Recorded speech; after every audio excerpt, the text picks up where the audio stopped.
Oh, good morning, everybody. Nick McGinnis here, habitat biologist and owner of Meadow Green Farm. And today's video figured we would look at how agricultural practices can be completed in a much more sustainable way, especially from a watershed perspective. And we're going to talk about a few of the things that go into that. So we're almost to the beginning of the new year, late December, and our cows are not in a barn. They're out in the pasture. And there's not a whole lot of forage left, so we are feeding them hay. There's about 18 cows here. We're feeding them a 400, 500 pound round bale per day. And instead of what is traditionally done, where we have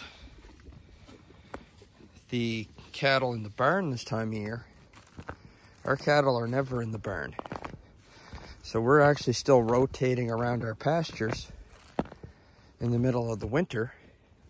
And the idea is, if we can roll out the hay, especially on spots with poor soil, you roll out the hay, it concentrates the manure, and then it's a real boost to the organic matter in the soil.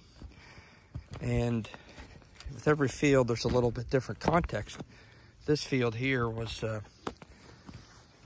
hayed for years and also had horses continuously grazing on it for a number of years before we got it.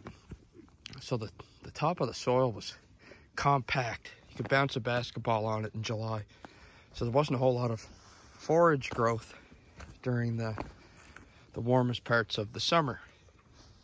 So by bringing the animals in during the winter, when there's just a little bit of frost in the ground, we're able to break up that top cap of the soil, and they're stepping in leaves and waste hay, and that's all going to get incorporated into the soil. And of course, lots of manure.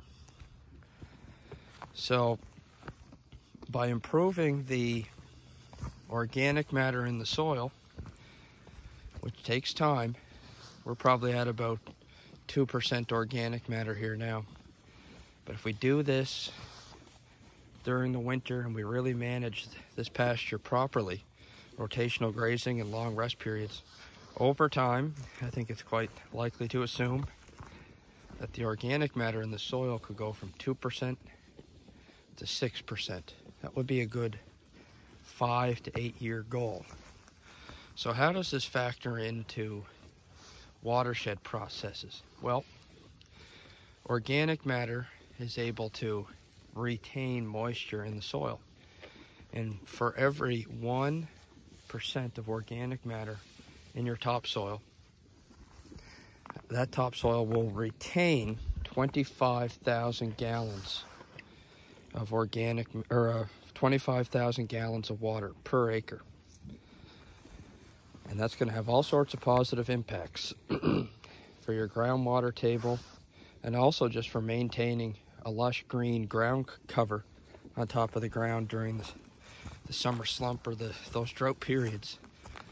And of course, that's going to do a lot more for shedding off the sunlight on those really warm days, and that can really set your soil back. It can actually remove organic matter. So that's a little bit of the background about why we're doing this. And there's also some considerations you have to make for running these types of systems, especially in northeastern North America. So we're in Nova Scotia, Canada here. And so far a pretty easy winter. But there's some years where you're going to get a lot of snow. We seem to, the last few years, been getting a lot of periods of freezing rain. So you can't just go out and pick any type of cattle breed to run this system. We've chosen some hardier breeds. This Hereford here would be a nice example. Kind of got that curly coat. They have no problem in the worst of winter conditions. Snow at least. Yeah, this one's a half red Devon, half shorthorn.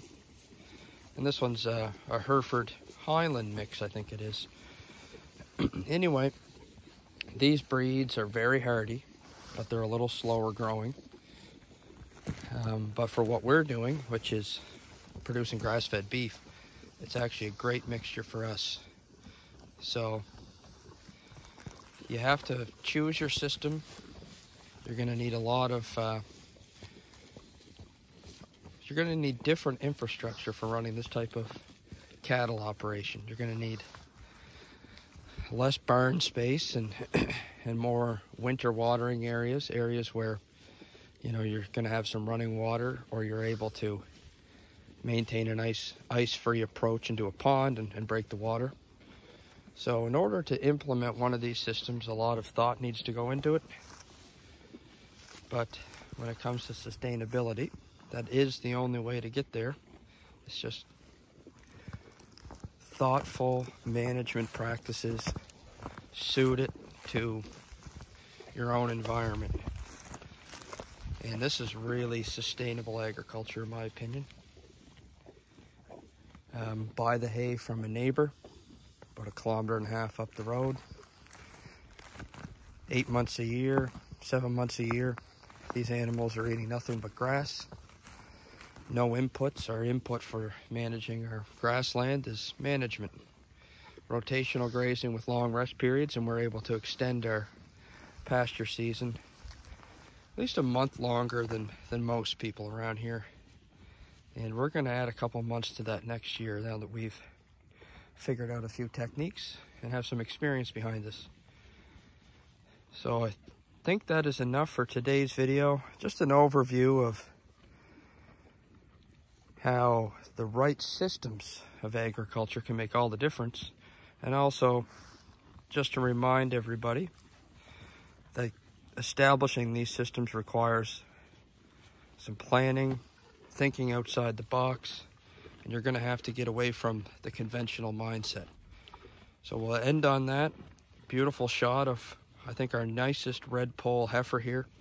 She is a beauty. Big gut, short legs, kind of a slender frame. Thanks for watching.